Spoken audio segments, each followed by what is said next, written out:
The Alternative Dig Talk. Real issues, real talk. Hey Teddy, have you noticed how little attention science and health issues get in the media? Totally, Edgar, yet science information is very important. Yeah, for sure. That's why the Health Journalists Network is here. How can they help? They are a group of journalists dedicated to advancing public understanding of healthcare issues through impactful reporting on health and science. Oh, really? Yes, they meet up every month with scientists and researchers, policymakers, and activists at the science media cafes. They then relay what they discuss to the public. Does that benefit us? Oh yes, very much so. This helps with health and science literacy for a healthy Ugandan society. Okay. I love getting informed about science and health issues. Health information makes all the difference between life and death. I'll look them up and engage them. That's great. They are based all over the country. Oh, okay. That's interesting, and they should be making real impact. They are empowering health communities through journalism. Journalists can save lives just like doctors.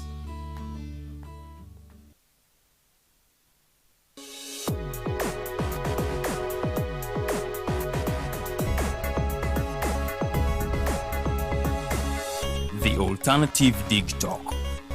Real issues, real talk.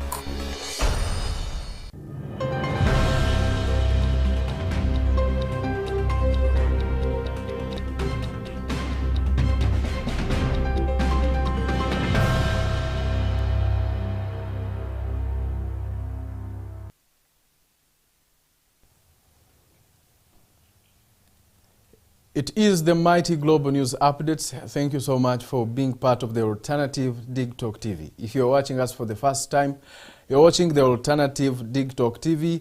We thank you for always sparing some time to watch this mighty show. My name is Kenneth Rwembere, and we come here every Monday to Friday, 8 a.m. to 10 a.m. to give you matters of national importance. And in this initial segment of the mighty Global News Updates, we tell you what's happening in this country, Uganda, what's happening outside, because we believe you have to know every information that comes in. So as long as you are a subscriber, we promise to continue doing that. If you have not yet subscribed, please do it.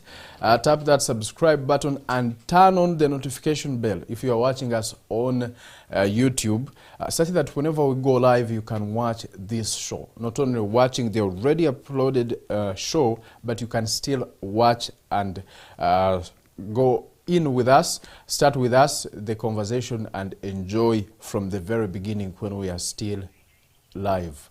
I thank you so much, and we have a lot of information to tell you here. Outside Uganda, it is really getting tense. The tension is rising between the United States of America and now Iran. There are possibilities of a war breaking out. Here in Uganda, we are preparing to have prayers for retired Colonel Dr. Kizza Besigye and other political prisoners. These prayers will be conducted at Lubaga Cathedral at exactly 2 p.m. and the Alternative Dig Talk TV will stream this event from the very beginning, so please stick with us and subscribe as early as now. Turn on the notification bell as early as now, such that whenever that event starts, you will receive a notification and follow along to see what will be happening there. But this comes after the wife to Dr. Besigye said the only option now is seeking God's intervention to make sure at least Dr. Besigye is out of custody and even other political prisoners. The wife to Dr. Besigye, Engineer Winnie Byanyima, says the government has done all the worst to her husband, Dr. Kizza Besigye, and now they are resorting to prayer as one of the ways to seek God's intervention to make sure her husband is out of custody. She insists that the husband is in critical condition, is unwell, and has been multiple times denied access to proper health facilities to make sure they check and examine him thoroughly to make sure he is in good state. The wife says Dr. Besigye is unwell and needs immediate medical attention. The situation at Luzira is not that favorable. So the prayers will be conducted today at 2 p.m. Be part of this, and we will stream it live as usual. We urge you to be part and do not miss any event. Now, in our other news, the police has confirmed the arrest of 3 suspects that were seen in a viral video trying to attack and rob an individual in the areas of Gwanda, at Gwanda shopping mall in Kisenyi. The police has confirmed that at least 3 of the suspects are in their custody to help in the investigations, that even the motorcycle that was used was also taken to police, and they are still investigating to find out more. And this was confirmed by Rachel Kawala, the police spokesperson for Kampala Metropolitan, and she has confirmed that police already has those, and in that video that was circulating on social media shows a group of individuals attacking a man, grabbing his bag. One of the gangs was holding a panga trying to attack this individual who was trying to defend himself, and those who came in to defend him were also threatened.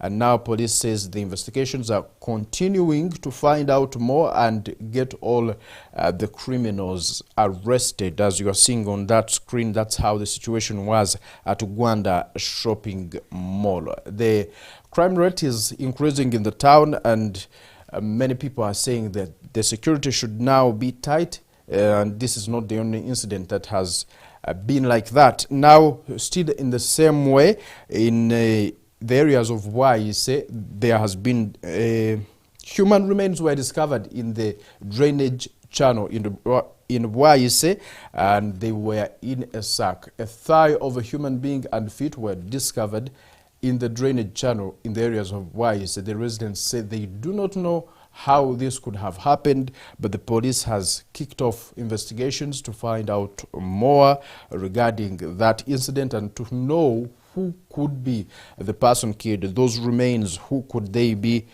for. And now the police will give a report soon regarding that incident. But the crime rate is increasing in the city, and it is sparking concerns amid leaders and all concerned citizens. Away from that, there is a lady or a mother of Alvin Nyanjo, the late now.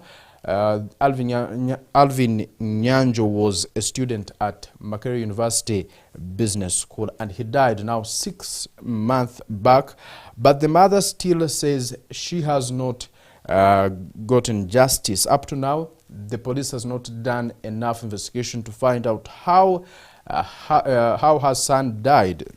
The mother, known as Margaret Kisembo, says the son was allegedly killed by the girlfriend. The son, who is Alvin Nyanjo, had gone to visit the girlfriend at the hostel where he died from. According to investigations and the family members, what the family members say, the boy had gone to visit the girlfriend, and on arrival at the hostel where he had expected to find the girl was not there. And now on the girl's return to find the boyfriend at the place, the girl said she found the boyfriend already hanging on the rope, something the family does not agree on and accept. The family says the boy was killed, and the girl could be behind that killing with another friend of Alvin, who they say was cheating with this girlfriend of Alvin Nyanjo. And that was the reason as to why this boyfriend had gone to check on the girl to find out whether the WhatsApp chats that were discovered in the phone relating the girlfriend now to the friend of Alvin Nyanjo were true. And now on arrival of the boy, that sad incident happened. But the girl says they found him hanging on the rope, and they had to rush him to the hospital where he was pronounced dead. But up to now, the family is not satisfied with the police investigations.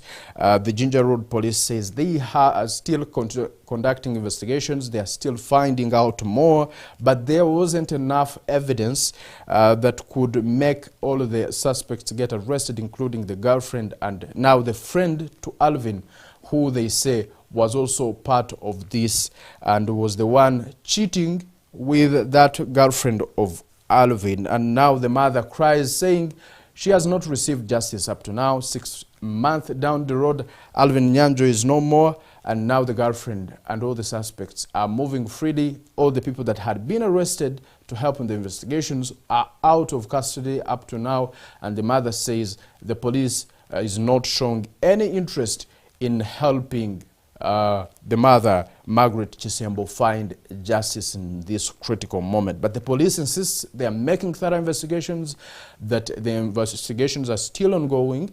They are here to find out what really caused the death of Alvin Nyanjo. But for the arrest of the suspects, the police says they do not have so far enough evidence to have them arrested. But the investigations are ongoing. That's the message coming in from the police. And away from that story, as we have been seeing the elections happening here in our country, Uganda, married with violence sometimes, it could be unexpected in church. However, that's how it did happen in the church of Katwe. There was chaos as they were trying to conduct internal polls in there. Almost the people fighting with the church leaders, and the police was rushed in to be on standby to make sure the situation does not escalate and now turn out to be the worst. The polls were finally conducted and they had to elect their leaders, but others were insisting that the polls had to be postponed, saying the people who were going to vote in the church were not the members, that some people had been brought in, they were not members of the church, and that the church administration was interested in some members, was favoring some members who were in this election, and now they had to bring in people from outside, something that pissed off some members of the church, and they called for cancellation of the polls to make sure they have a free and fair election. But the Reverend of that church, Reverend Flavian Sebunyambo, was said they had to conduct those polls by all means, and eventually they did conduct them amid tension and exchange of bitter words inside the church, something that has not been expected, especially in these elections of the church, where we would expect to see peace. The police was outside the church on standby to make sure everything moves on well, but this has left many questioning where the church could be heading if this violence can come in even in the church that has been condemning violence during elections and other forms of injustice. But the church has said everything will be better, and as we speak, the situation is normal and peace is reigning in the church. But it has sparked conversations everywhere, everyone questioning what next, if the polls in the church could also be like this. Now, allow me take you to our other stories. The National Resistance Movement is now considering the people in the diaspora to start voting, even include them in their party structures. They now say that diaspora is also now like a constituency here in our country, Uganda, and they should involve them in everything. There's unemployment here in the country, and many people are going abroad seeking for greener pastures, meaning that the population of Ugandans outside is rising, that it is now time for the government of the Republic of Uganda to think about them, and now saying that them as the National Resistance Movement, they are preparing to make sure Ugandans outside also participate in the electoral processes here in the country, in the NRM structures, and they are also observed as any other individuals or any other Ugandans, that they also have the rights to vote like all the Ugandans do, and that it is high time the government of Uganda considered them. And all of this was said in Rwelo at Ambassador Abi Walusimbi's home, where they were conducting prayers for his son Isaac Chigoze Walusimbi, who died last month. Many people have welcomed this, saying that the diaspora community should be also looked at and now favored to be part of the electoral processes here in our country, Uganda, as part of promoting democracy in the country and democracy for all the people. Now it is time to take you outside Uganda. You know what's happening over there. Alternative TikTok TV has never stopped doing research for you. All we need from you is tapping that like button and sharing this conversation to a friend, and also being part of us always, because we will never let you down. The United States of America and Iran have had clashes for some time now. There has been pressure building up between the United States of America and Iran, now at a moment where everyone is not knowing what next. Many people expecting that at any time there could be a war breaking out between the United States of America and Iran. There's heavy military buildup near Iran. The United States of America is saying they are ready to strike the Iranian government, and Iran is responding in the same way, saying they are also ready to defend themselves. Everything is on standby, much as there has been negotiations ongoing. But when the officials were asked, including the President of Iran, Masoud Pezeshkian, and the Supreme Leader, Ayatollah Ali Khamenei, they said they will defend their country regardless of the threats from the United States of America. The United States says Iran is targeting all the protesters and silencing the protesters, harming them, killing thousands of them. The Iranian government says all these people are being brought in by the United States government to attack the leadership of Ayatollah Ali Khamenei, something they say they are not ready to tolerate, that Iran is an independent country and now the United States is trying to harm them. It's an enemy and that wants Iran down. The United States says they have to stop their nuclear program, they have to let protesters have their freedom and protest. And there are reports that the United States wants to take over some oil fields, although this could still be a rumor, but there are reports coming in from several people saying the United States is targeting the oil fields in Iran, but the Iranian government is saying they are ready to defend themselves, they are ready to strike the bases of the United States of America if the situation calls for that. Ayatollah Ali Khamenei, the supreme leader of Iran, says they are ready to defend their country, they would not be threatened. The government of the United States of America, President Donald J. Trump, says they are going to strike Iran if they do not comply with the guidelines they are giving them, if they do not follow the negotiations that are ongoing, although we had promises from both countries saying that the negotiations were going to be peaceful, were going to be very fruitful, and now the Iranian government says that not all of the resolutions, not all of the plans or goals of the United States of America in these negotiations will be met, that the United States should accept that some of the goals of the negotiations will not be met, but the government of the United States is insisting that Iran has to surrender their nuclear program, has to allow protesters have their freedom. And we are learning that even protesters are increasing. The protesting is starting afresh in Iran, something that could lead the United States now coming in the guise of protecting the protesters and eventually expanding into a large-scale war. But both countries have said they are ready for each other. The United States is ready to strike, and the warships are being sent in large numbers. The heavy military presence of the United States of America in strategic positions to strike Iran. Iran is also doing some military drills, saying they are ready to attack in any way if the United States of America does not respect the sovereignty of Iran. And that marks the end of the mighty global news updates, but the mighty drive continues and the princess is already here in the studio. I'm Kenneth Remine Mbelwasimbira. Good morning for now.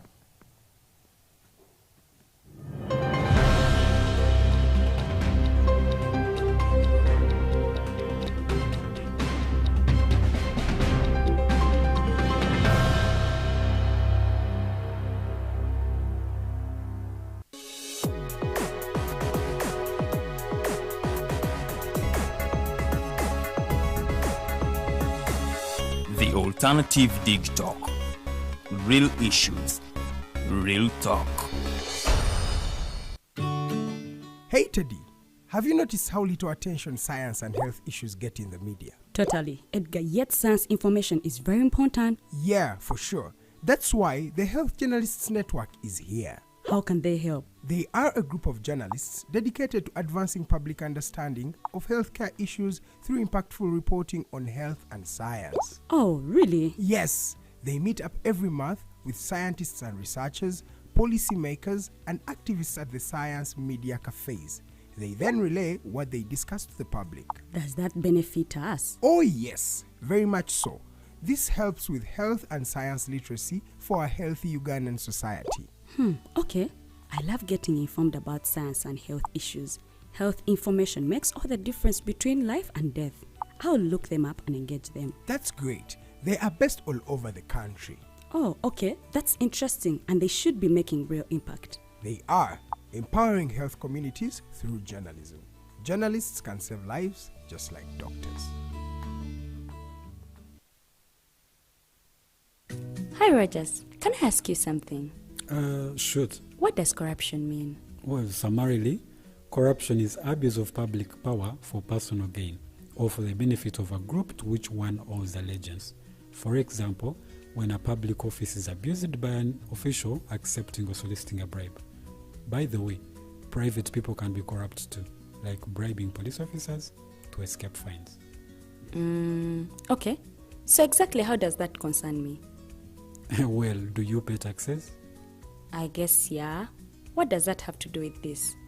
Everything. Because those taxes you pay are supposed to facilitate services you use, like water, electricity, roads construction, medicines in hospitals, name it.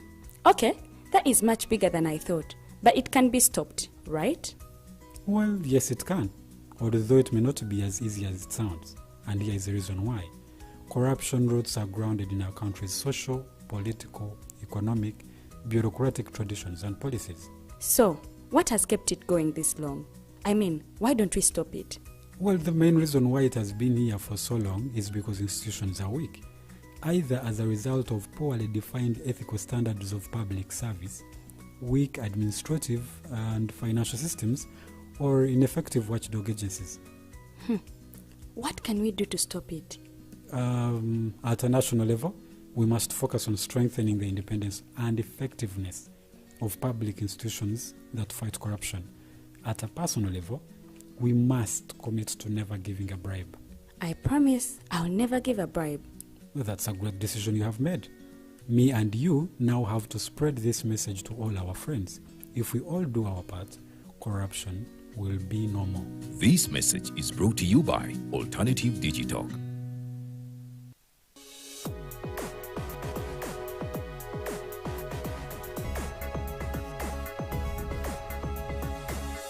The Alternative Dig Talk. Real issues, real talk.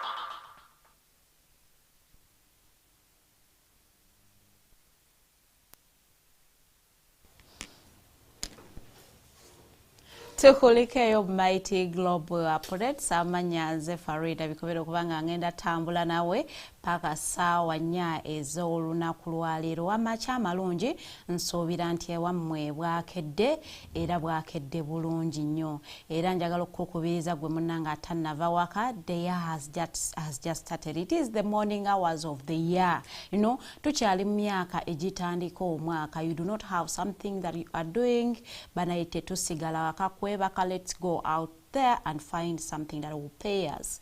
Tunyoma mulimo, if you are looking for something that is going to pay your bills, tonyoma mulimu, genda ononye omulimu obeereko ne kyeweekolera. Even that employer that you are looking for will not find you at your home.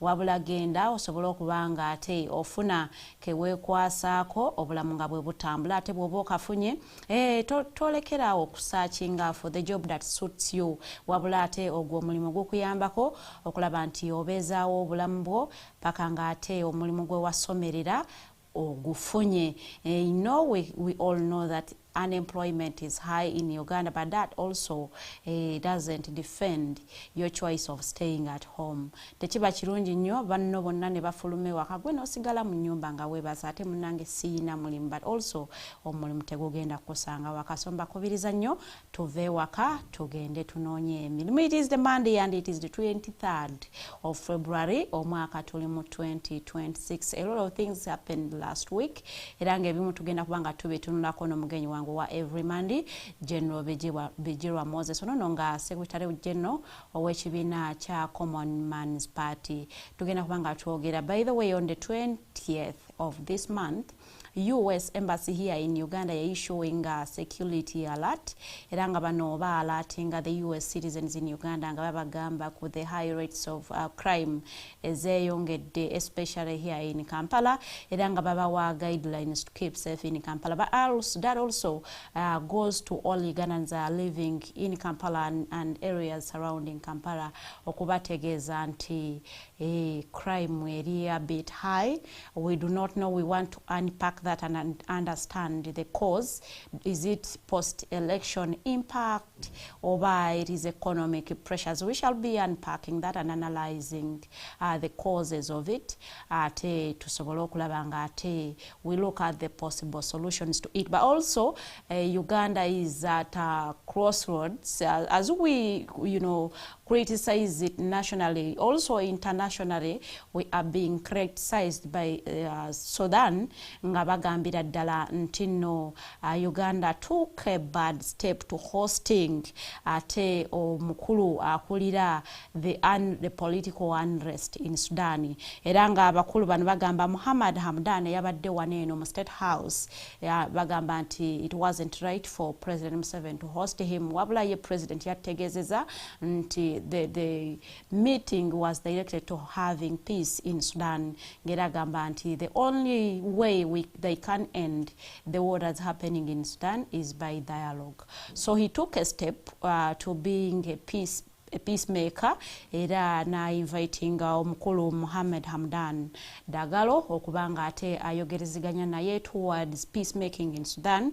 Ate ekintu Sudan kyebalabyenga it was a wrong step ngera bano bagamba nti undermined the lives of this abantu be Sudan abafudde olw'omukulu ono Muhammad. So we shall also look at it and see whether it has any political impacts internationally towards Uganda, or whether Uganda is positioning itself as a peace broker internationally. Tujja kubanga ate ebyo munnange nabyo tubyogerako. Last week we were here and I was telling you about the vendors being evicted from the streets of Kampala. Well, that came to pass, and when you go through Kampala osobola okulabanga we are moving towards a clean city. Yadenga amalobozi gavuddeyo mangi nnyo nga bakondeminga ebikolwa bya KCCA. Ugandans are saying they are trying to survive wabula ate bali mu kulemesebwa ngera bagamba nti the high rates of unemployment can't allow every Ugandan to have a decent job. So kyovola babavaayo okulabanga beeyiwa ku streets ze Kampala okulabanga beefunira akasente akababeezaawo. But the order was put into place era nga bano yakubategeeza mwe bannayuganda abali mu going through the city nti wogenda ng'otambula n'olinnya ku muddo bagenda kukwasa enkumbi olimewo. They do not care whether you are in a suit oba oyambadde otya ogenda kulima. So let us follow the elections tuleme kugenda nga tutrespassing okwewala okulima. Mu studios ntuddemu n'omukulu Mukosayi Anthony as we await for Bigirwa Moses okubanga atutuukako. Njagala asobola okubanga atu-analyzing. Last time we had him and he was in support of the order ngagamba nti ya Kampala as Ugandans we need a clean city, but also it is at the cost of other people that we still earning a living ku streets. That's what twagala at work analysis case. He part of the people who are happy, but also their voices saying we haven't heard the previous Omulodi. Omulodi kept quiet. He hasn't said a thing. But also, even the incoming Omulodi hasn't said anything. So Ugandans at crossroads also, they do not know now who is for them and who is against them. Nkwaniriza mkulu Mukosayi Anthony. Akyasanyu nnyo buli weka ku makyanga tukyassa nga mukyatuwuliriza naffe mukyatugoberera twebaza Katonda olw'okuba nti ffe abatono ennyo kwabo abangi abagenze okubanga tukyassa kuffe ffenna teri alina amagezi ago nakozesa yogamba nti ero kanzise kambere mulamu naye kiba kisa kya Katonda era tumwebaza olw'okuba nti akyatuwadde omukisa okuddamu okubanga tuwuliziganya oyinza okuba nga oyita mu kusoomozebwa okw'enjawulo naye okyali mulamu kikisinga obukulu nti bino byonna bye tulimu olwaziza oli ku kitanda naye okyasobola okussa naawe omwavu atalina kyakulya nkimanyi mbeera si nnyangu abaana bakyatudde awaka fiizi abuze naye oli mulamu teyali magombe yeraliikirira fiizi so tusobola kwebaza Katonda olw'okuba akyatuwadde obulamu nsonga nkulu nnyo omanye ebiseera ebisinga ffe Katonda tugenda we kumukaabirira naye kiba kizibu nnyo okumwebaza. I had an author here who said that we should actually shy away from the at-leastism syndrome. At least in the mulamu. But at least in nature of course at least abana bange we value that at-leastism. At least yeyo nungi obuzibu bwayo is over depending on it. But at least kuzimbira at least nayo kaploti kitegeeza ojja zimba at least nazimbye kitegeeza ojja kujiggala at least nsobola saswa rent nti teri ali magomba so gamba at least at least ndi wano tuyige okusiima nti bwojja ku mulimo for example no jiwa ngamba at least zanina wendaga kubanga waliyo atalina walaga they want nawe oze ewa Mumbejja Farida noteka application nakuwuliriza ati sakuwuliriza you never know nzokuwa akagenda nakuba simu nga application akoze eki agise mnagiraba owatyanga tajikutte nakanyuze eri nga takuwuliriza so nti sometimes so kutwebaza Katonda katulina kajja tusa ku kinene kyetuluubirira nti buli oba Bayibuli egamba nti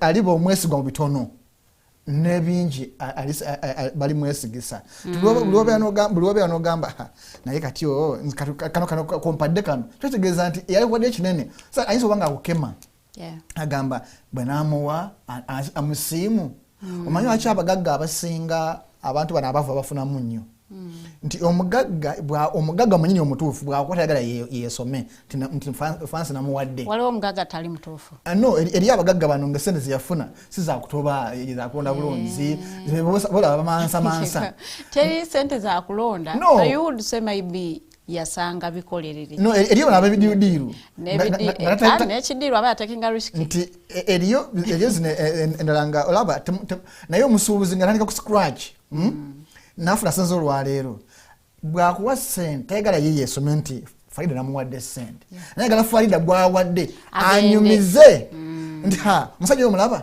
yampadde ekyekumi awo kati n'enkya ajja kwongera naye buli wabya nasirika nagamba ye namuwa sente nange tebanjogerako ekitegeeza yali ayagala omwogereko nti buli mugagga yena tebakulimba nti mugagga tagala mugagga taliyo naye ye nga ye tasobola kwesoma ayagala gwe gwawadde ogende wesomera bwali kiwulira nti omugako eyo enkya bwolikomawo alikwongera because you appreciate publicly kyengamba at leastism nti olumu ekola naye kale Mumbejja ntusobaka n'okusiima eri abansabye tinkwebaze olwa program gyawakola ku Friday ey'obuwangwa n'ennono bali mu nsi z'ebweru nti bwabakomezaawo bayita bamanyi ate mu bulambulukufu so Mumbejja Friday alina program gyakola ku Friday obudde bwe bumu 2 paka saawa 4 ya buwangwa na nnono so naawe osobola n'ogiraba oyinza okuba nga byabufuzi naye kuno yaleese ekifo mu Buganda awagambibwa okuba nti we basooka okulongooseza omukazi eyalemereddwa okuzaala naye nga bano bayambibwako myoyo egya Buganda si bazungu abazungu bagenda okujja ng'oledde okulongoosa wano mu Buganda weekuli so basiimye so mbadde sobola kulinda Friday etuuke nga sikwebaziza so ndowooza bannange obubaka butuuse neyanziza okubanga amakya ga leero nze gwogambye njira nkuba ekiraka nga mukulu Bigirwa Moses wajja neyanziza okuba nti buli lwenkugamba mukama wange jangu twogere ku nsonga togaana nodduka misinde soze gwe mba nkutadde ndowooza mukama olwaleero ayagadde otuuleko wano otuuse obubaka okuva mu balabi bange era mbeebaza beebale kulaba obuwangwa n'ennono ate era beebale kutuwa feedback okulaga nti sho bagiraba mwebale nnyo mwebalire ddala awo nomutuzaamu amaanyi okulaba nti ate era tugenda ne tusaggula ebirungi ne tubibaleetera kubanga mmwe betubiwa musiima nga bwe twenteekateeka omugenyi wange okuba nti atujoininga mu discussion. I want to actually inform you there is a new NGO funding bill 2026 in parliament era nga eno biiru ereese okutuuza obufufufu ba members ba parliament. Ekigendererwa kiri nti baagala ku reducing foreign funding towards NGOs in Uganda era nga bano bagamba nti singa biiru ne beeyiseemu bagala all NGOs to disclose their sources of income and the amounts and the cause of them. Nti singa obeera NGO oyina okugamba government sente zo gye ziva na lwaki ozeetaaga na sente mmeka era nga bano bagamba nti Minister wa Internal Affairs ayina okubanga agenda kuba aweebwa obuyinza oburegulatinga sente mmeka certain NGOs ayina okufuna annually era nga NGOs zino zijja kubeera nga ziwalirizibwa oba nga ziyina okuba nga ziwaayo their reports, accounting reports to the NGO Bureau every month singa bireno ebeera eyiseemu. So it is in parliament era nga our members of parliament bagenda kubanga bagikubaganyako ebirowoozo okulaba whether singa bagiyisa it will be put etandike okola. So but also nze mba nkulekera ekibuuzo and they still stifling ate munange civic space gye tubadde tugamba nti erimu ku shrinkinga every now and then. And now we see a new bill coming in and they are really targeting foreign funding. Era nga bano bagamba nti zijja kubanga zikwatibwa ku NGOs eza wano eziri locally registered and nezo eza registering from abroad. Whether your NGO was registered from abroad, but for as long as it is operating in Uganda, munange ate bino ebintu bijja kuba bigikwatako. So you stay informed such that tebakwata on the wrong side of the law. Kugambe nti ate tulina ku disclosing the amounts of money that are coming in and the importance of the use of those particular amounts atogambe nze mbadde sibimanyiko. There is a bill in parliament and we are waiting to see whether our members of parliament vote for it or vote it out. Omukulu yaneegaseeko dda Gen.Moses Bigirwa ngenda saba abalamuseeko awo nno atubuulire ne wiiki ye bwe yatambula as we go into our discussion of the day. Mukama wange wasuze otya? Nasuze bulungi nammwe wasuze mutya? Weewaawo alhamdulillah. Mpozi oli mu kisiibo? Naye osiiba Farida? Nkutidde. Farida osiiba? Obuzibu bwo. Nga sindafuna ripooti. Even report yagala kugijjawo. Nedda. Nja kwogeramu ne Nomani ndabe. Bwebwo buzibu bwo. Nedda si buzibu bwange. Osiiba Farida? Yes. What makes you think I am not fasting? Because mwamanyira abasiiwuufu. Nedda si basiiwuufu. Yes. Naye waliwo obubonero obwenkunala. Obulaga nti I had to vile. Nti omuntu ali mu kusiiba oyo. Kiwulidde. Kondakiti zikyukamu. Mbwobubonero obwenkunala. Naye tolina kyakyuse. Okyali hayi nga bwe tubeera Nandi zine sawa z'okumakya ddaaka aba kyakuli mu lubuto. Okay. Ojja kunoonya kawusa. Nja kwebaza okusiiba n'abaddu ba Allah mwenna musiibe ekisiibo kino kikulu nnyo. Ekisiibo kirimu ebintu bingi eggwanga bye lituukako tulaba obukakamu bw'abantu, crime rate ekka wansi, economy yeba te functioning bulungi kuba muba temu spendinga engeri gye mutasuspendinga wabaawo sente we zitatuuka wabaawo sente we zitatuuka so ekonome nesikatiramuko naye nga tubebaze mwebale tambuza banaddiini mweyongere okubeera ekyokulabirako mu kulungamya society n'okulonda kwe nalabye ekyo kwabadde kuswaza okwa Church of Uganda mwenva it was really disappointing. Ensi olowooza tewabye banaddiini babbinganya akalulu nakitidde nnyo banaddiini bakoze ki babbinganya akalulu era bakalwaniddemu si wabweru wa kyaki siwa kyaki munda bakalwaniddemu omugagga Ntake yakulira okuzimba kyaki eyo ngimanyi nina mukwano gwange asabirawo nnyo bamuyita Ssemmango James yemu ku kyaki ye ate nga amazeewo ebbanga y'omu ku bali ku kakiiko naye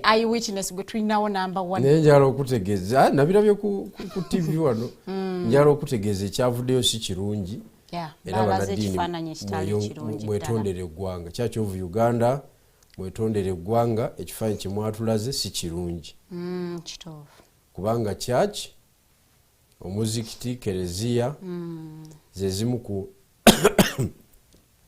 zezimu ku training ground z'abakulembeze zezimu ku mechanism ezicontrollinga society zezimu ku authorities ezivaamu amateeka sources ezivaamu amateeka church kati bwe mubanga bwe mutyo mwakoze eki bwe mweyisiza it is very unfortunate tusobola kukireka bulesi nekiyitawo awo kitegeeza church zino nazo byanfuna ebiwedde emirimu so kati wano bye tubadde nga tugamba mbo ba religious leaders baveeyo balungamye society now they lose the caliber of the background okuba nti oyinza obayita abo balungamye okulungamya abakulembeze abo bayinza okulungamya abo bakivuddemu ne mwesika amagandula ate nga mugamba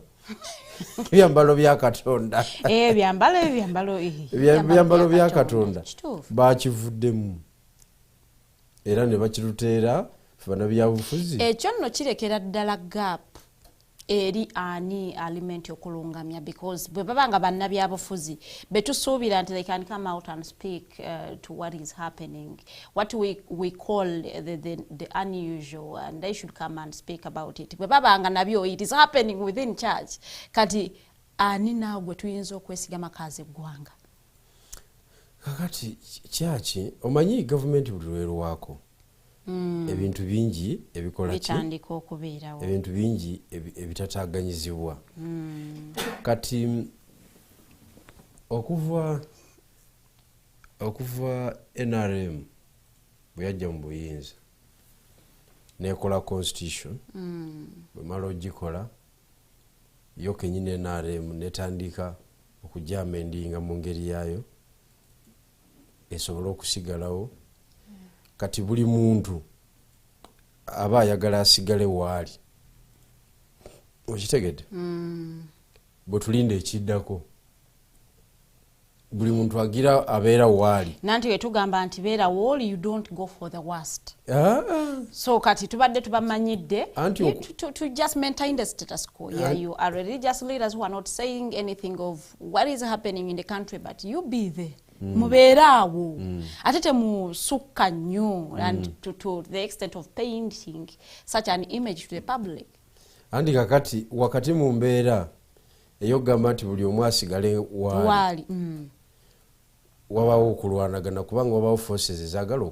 okuseseetula oveewo forces endala zijje kati naye n'ogamba sijja kuva Kampala ŋŋaanyi bwotyo bwe wali wano last week no waga abatembeeyi ng'obagamba temuvaawo mugugube buli omu asigaye waali. Buli omu alina kuba waali paka wetulinda ekiddako. But then what happens to the country? Omuntu tulina kwerwanako bwerwanyi. Mutya. Okusigalawo wooli. Okimanyi nti okubanga obukulembeze oba gavumenti eri mu bukulembeze eruddeko that does not stop the country from going forward. Ate going forward where? Kyogamba Uganda is stagnant oba it is descending. Buli muntu agira abeera waali. Paka ddi. Paka ng'enkyukakyukeze. Eya ddi. Kyonna wonna weenagira. Because as we speak, we do not see any signs of nchuka gye mwogerako that is going to happen. It actually, in the near future, terimu, we don't see it. Anti kakati mweye embeera. Enkyukakyuka ejja kumala ebeerewo. Tewaliwo kuwananya kwonna. Naye buli omu agira akola ki? Gen.Museveni nga bw'ali kuba president. Enkyukakyuka egenda kumala ebeerewo. Gen.Museveni nga bw'ali waggulu bw'ati. At the top as the president. Kuhere mu bwati waggulu. Kakati na buli muntu wali agira abeerawo. Kyovola olaba entalo ezo. Nze wano nkyogeddeko bwogezi ku muzindaalo. Okiwulidde? Naye waliwo abakipracticinga. Buli omu alwanira okusigala waali. Agira abeera waali. Paka etulinde ekiddako. Ekiddako kikusange nga wooli awo. Kyovola bamunaddiini. Ateeka akalulu mu kyaki bakakube asigalewo waakiri. N'aleeta n'abalonzi abatali ba mu kyaki omwo abacuba bali abatunda pikipiki wabweru awo. Bakole ki bamulonde. Ayagala sigalawo. Mufuti wa Uganda yakulukunya constitution n'agikyusa. Ramadan Mobajje. Mufuti wo. Yeah. Yeah, so I'm that doesn't mean that I condone with the activity. Yakyusa constitution y'obusiramu agira abeerawo paka tulinde ekiddako. Ekiddako tewali amanyi. Okitegedde? Naye okukirindako kuwe kuli. Tubeerewo. We await for the unknown. As we wait for the unknown change. So bwe tutuula buli omu alemere waali. Farida alemera ku digitoko. Ogira obeerawo. Bigirwa alemera mu Kamuli municipality. Bakuma bwe boddayo. Bwenze paka wena kituulamu. Uganda as a country yo ebeeri kuki. Era to stifle development w'eggwanga. Mu mbeera era ya bulijjo era tuba tutambula. Era development plans zibeerawo. Ebizimbe tebizimbibwa. Bizimbibwa. Okiwulidde. Abaweddemu batunda. Abayinamu ne bagula ne basitula. Za apartments ne basitula zi hoteli. Era zimeruka enkya n'eggulu. Transactions zimunda zikola ki? Zitambula. Naye zina kutambula willingly. Nga tezili forced. Willingly ng'oli ava mu kino ayingira kino. Nga kiri ku plan nti otunda wano odda wano. Nga wakipulaninze so si kujja wano nga seweesiikidde kanyeewa. Era waliwo n'okweremezaawo okugenda okustiflinga development like you were actually asking the vendors balemere ku streets, but unfortunately though abasuubuzi babagobye. Abasuubuzi bagwanidde okugobwa. Bagwanidde nga lero ku Monday ngo bagamba beremezeewo. Anti babuza abalwanirako. Bagwanidde okugobwa olw'ensonga. Bakagoba Lord Mayor yali balwaniddeko. Bamugoba mu office Lukwago Elias. Kyogamba government kwololo yayagadde okubajja ku street. Bulijjo teyagala. Eyinza okubanga lwe yalabye. Bulijjo eyagala. Naye ng'embeera y'ebyobufuzi tegiganya. Kakati ne babaza nti omutabuzi asooka afulumye. Ali demoralized. Kakale katubakwatire wana akabadiya. Okitegedde? Kubanga Lukwago kubanga akyalina mandate y'abantu. Yali badde yayingira dda street yawo ne bakansala be. Okugamba nti abasuubuzi temugenda tukyaplaninga wali temuna council resolution era bikibije ebyo biza mu mulalo mubali ne baguguba ne baganda edda ssebo tetujja kuva Kampala tuganye. N'okimanyi nti abantu bennyini Lord Mayor akaluba babadde bamukabira nga bagamba asirise nnyo. Ate ayogere ki? Mwamugyeko mandate. But he is still the Lord Mayor of the city. Wacha wewe. Olwokuba tetwamulonza akyalinayo emyezi gy'atambuza nga Lord Mayor. kati alwane kati ng'alwanira kyamenyeko omugongo gw'obwerere mwebereremu mwebereremu mwalondeza wano olujanjajanja olwaki olujanjajanja olwa tulonda manvuli mwebereremu nabagamba nga abakulembeze baba batono temuzanyira mu bintu bino olw'okuba kabonero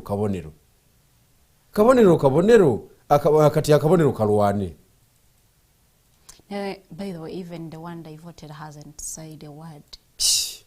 Tosobola. Leadership is individual capacity. Even when we achaziza our members our NUP abalonde wakawe, he didn't communicate anything towards the because what is happening. Forces ezamuleta zaliza kusinga zalize NRM. So yayambala kala okuwudisa bana Kampala. Forces ezamuwa amaanyi, that is Pastor Kayanja. Okay? Kati is agenda against Pastor Kayanja. Pastor Kayanja is Gen.Moses Bigirwa. Twakimanyi nawo? Yeah, he's his supporter, but he can't be him. Is Gen.Moses Bigirwa ku top level. Ekyo njagala okutegeeza. Era abamu ku bantu constituting a deep state. Pastor Kayanja mwali. He's part of the deep state bana Uganda gye boogerako. Mama. Omuyita wa kungulu. Si wa kungulu kisooka muyivu, mugezi mumanyi ebintu abimanyi ali expose centers zina. Okitegedde. Kyovula be mulokaza jjajja javaamu ze zimu kuzaawa Pastor Kayanja avugezo. Ezitayita mu masasi. Walemera propaganda wayi. No, Pullman guard. Yakayanja togimanyi. But that doesn't mean mbu yali ya president najimuwa. Pullman guard. Neri longo base yo Land Cruiser bajita longo base. Ati gutomanyi bintu bino. Kakati ezo forces tezimuganya kukuba ndulu nga batwala abatembeyi. Kati abatembeyi kulonda okuluddako mujja kuddamu ku magezi mutegeere abakulembeze babo. Ate bana babakyali awo bajja baddayo. Yonna gye banaabeera. Bajja baddayo mu butali. Yonna gye banaabeera mujja kuddamu ku magezi mukole ki mulonda abanaababeerera nga abalwanyi bammwe. Nesinga tujjako political lens ku nsonga y'abatembeyi and we look at it economically. You can't take away politics. So otunuulire Kampala without the vendors and the Kampala with the vendors. Which one would you go for? Anti kakati no soko ove mu ebyo. Because as a country, you can't take away politics away from economics because politics yafuga economics. Because normally mweba politicians buli kimu mu politicizing nnyo ne kyandibadde na importance ku nsi kasitobeera nga akiri muto muwagira supporting even when it is important to the country. Ate kakati importance yefaanana etya nga gwe abaana bo tebadda ku masomero.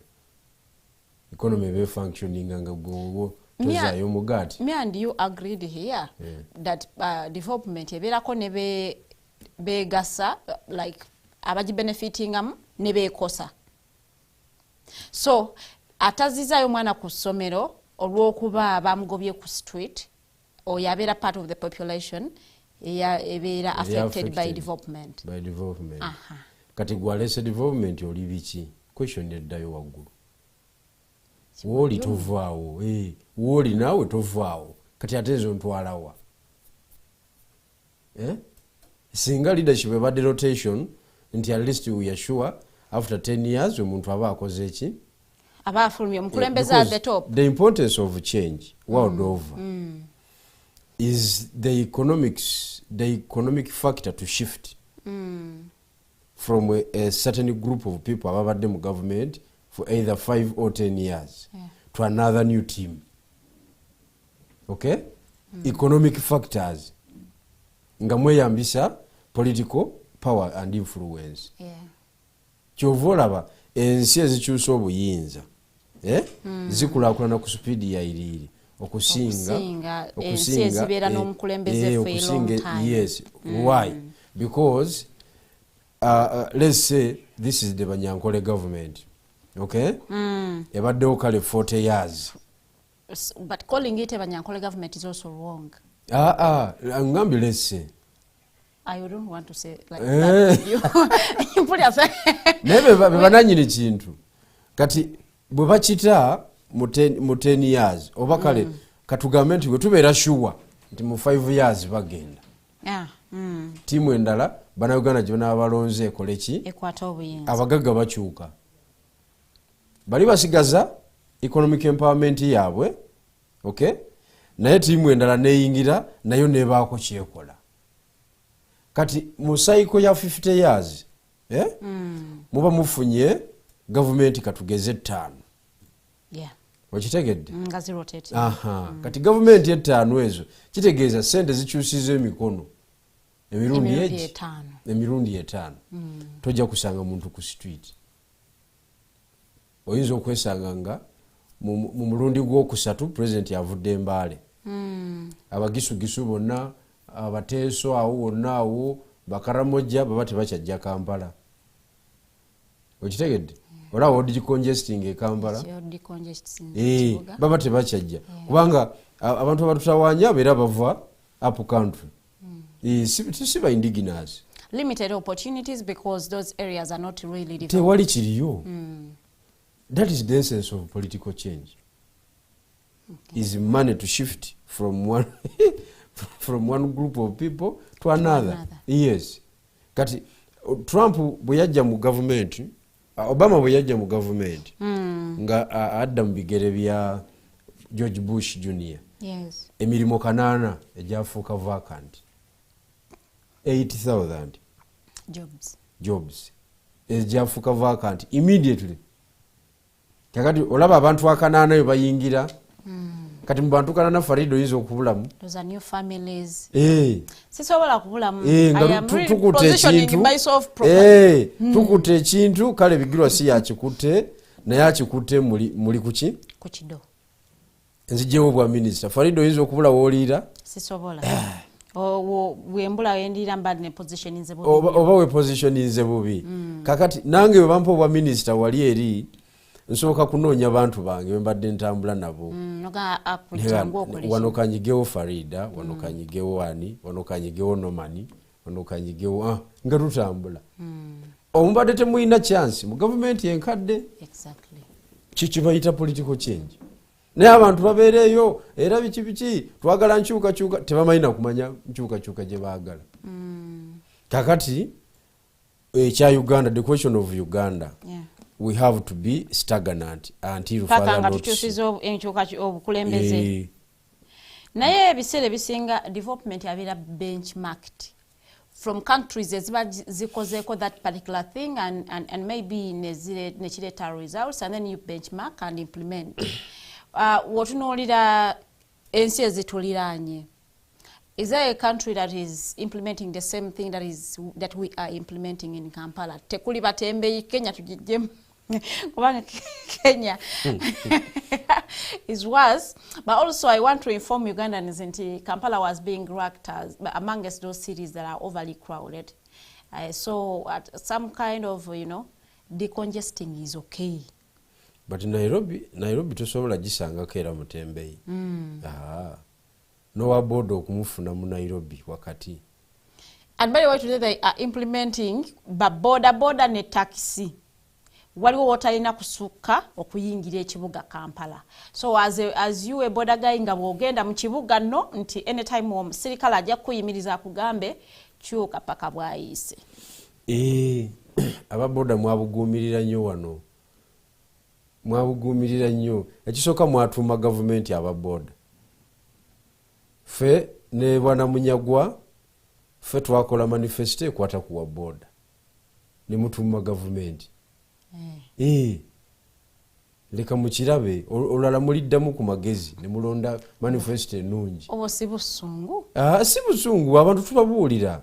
Anti abantu bano bayiga bakutteko. Maaso g'omuddugavu gali mu ngalo. Twakola manifesto ne tubagamba fe boda fe tugenda ozikola ki? Oziregulatinga wano. Okuva ku companies ezibawola okutuuka eno wansi ku luguudo mu kugivuga nga ffe tulina master plan yaabwe tebaatuwa bululu ne mu campaign tebaatuwagira twakuba laale twagikuba wa twagikuba ekawempe ne tunyonyola esooka ne tunyonyola nga baboda batuyitako nga batuyitako buyisi abo benfudde bakaliba bayiteekwa okuba nga baali tebamanyi what was taking place. Abaali bamanyi ne tubagamba nti mu common man's government, common man's party government, yes, owa boda boda mu NRM government obadde weewola boda n'owaayo emitwalo 79 as a cash deposit, the initial deposit, ne bakuwa boda n'ogivuga emyaka 2 nga buli wiiki owaayo emitwalo 7,200. Ogenda okumaliriza ogenda okumaliriza okumalayo looni eyo ogivugidde ku miliyoni 9 piki kyokka empya egula 4 kitundu. Olaba wogigula mu boda 2. Kakati ffe nga tukugamba the same loan is going to happen. Naye tugenda kendeeza kuki? Ku interest oyo munene nnyo. Tugenda musala by 30%. So instead of 9 million, loan ejja kugwerayo ku miliyoni 6. Okitegedde? Such that naawe wa boda ofuna mu kangubanguba ofisa kasente ofisa kasente n'ozimba ennyumba n'owerera omwana n'ojjanjaba omukyalawo ng'alwadde kubanga tujja kuba tukendezezaako badeni tebaatuwuliriza. Akalulu ne bakawa bwana Museveni, abantu ne bakawa bwana Kyagulanyi. Okiwulidde? Abatonotono abaasigalawo ne bakawa Nandala Mafaabi. Abatalina programu wadde ku nsonga y'ababoda.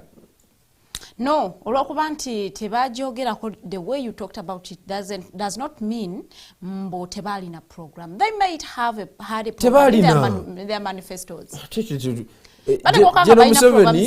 Gen. Museveni yeka yayinamu akantuntu ng'abayite kololaawo naye ng'ekisi kyali kyakuwaayo sente. Ekisi kyali kyakuwaayo sente. Sijja abadde biliyoni 10 mu kutereeza ki? Mu biliyoni 10 kuziteeka mu saako eya boda. Okitegedde? Naye kakati abantu bwebabuuza ekyaweesa abakulu abo akalulu kiki? Ne bamuma common man's party. Owa boda wavuganga boda yo n'ogoberera Kyagulanyi sentamu yonna gye yali agenda. Okiwulidde? Mafuta gago boda yiyo neeyononeka tolina nazisasula mu wiiki eyo wali ogoba ki? Owa boda wali weeraba mu manifesto ya NUP wali weerabamu?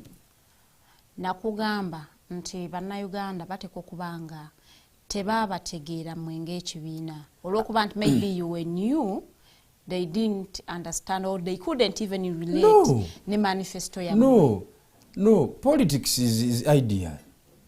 It's about idea. Okitegedde? Yes. Bali tebeetaaga kubeera bamemba ba kibiina kya Common Man's Party. Because ebibiina byonna world over bamembazi baabyo batono. Okimanyi okusinga support gye bafuna mu bantu. Nti osobola kubeera ne idea ennungi n'ogiwa omuntu omukyamu, omuntu oyo n'atasobola kuseeringa idea eyo because of the person global frontings ali mu kutembeeta idea yo. In politics, idea plus the persona goes hand in hand. When you have a good idea and you have a wrong person go with the idea, it will affect you. People will not understand your idea. Tuina musango cheri bana Uganda. You might have had a wrong candidate. Not wrong candidate. It's about idea. It's not about personality. Personality eza kavere waka, but idea yeze kavere waka. Nkitegedde bulungi nnyo kyakwewuguusa ekyo bannayuganda baleme kwewuguusa mbu it was a wrong candidate biki the candidature the strong candidature is determined by his idea or her ideas. Mu society etegeera ebyobufuzi, so mugambe nti temulina kye mumanyi ku byabufuzi. Okitegedde? kati ate buvunanyizibwa bwaffe okubategeeza era manena kubuuza whose role buvunanyizibwa era kati gwendiko kati njagala okubategeeza bannayuganda nti ebyobufuzi birowoozo ideas kyebayita campaign manifesto. What are you pledging you as a presidential candidate?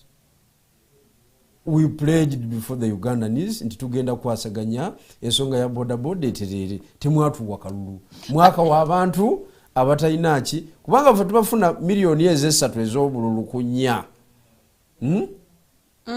ezo tebyaliwedde tebyaliwedde mangu era gavumenti yatulabuukirira ne nafuya kandeekya yaffe nedda ssebo ate ffe twatambula eggwanga ne tunyonnyola abantu muve mu mbeera yogamba mutuwagira gundi regardless of the circumstances kati gwowagira agenda kubeera bulungi nga ye gwosigale. But let's do a reality check, Bigirwa. Mwayingira mu kalulu kano, you had hopes of winning. Why not? Bannayuganda bakubanga bategeera, why not? Obuvumu mwali mu bujjawa. Andi kati kyenkugamba kiri bwe kiti. Ffe tuleese manifesto.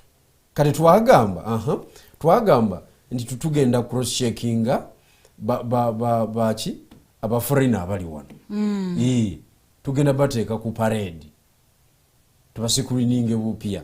Ekyo nakyo kyetaaga tumale kubeera mu field emyaka 2 mulyoke tutegeere abemachire tebamanyi nti bali affected by the Eritreans. And Sudanese. Tumale kwata kibooko tubakube kwanza. N'ensonga zaabwe zoba ezibaluma bazima. Munnayuganda ow'Emakindi ne Rubaga takyasobola kurentinga.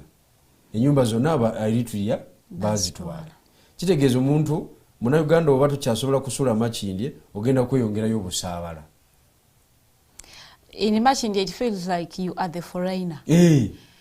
Like my own example, I live in an area of 10 houses and I'm the only black. Okitegedde?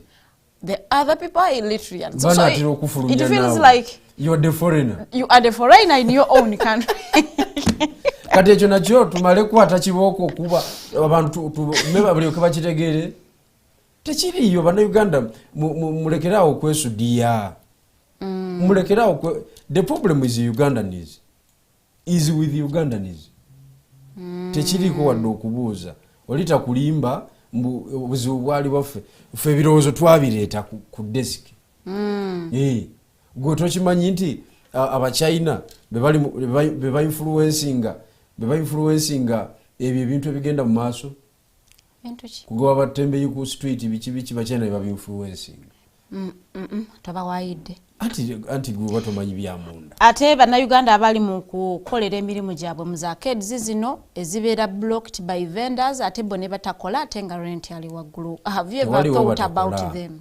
Bano bye batunda biva wali mu maduuka. Tewaliwo batakola tebakulimba.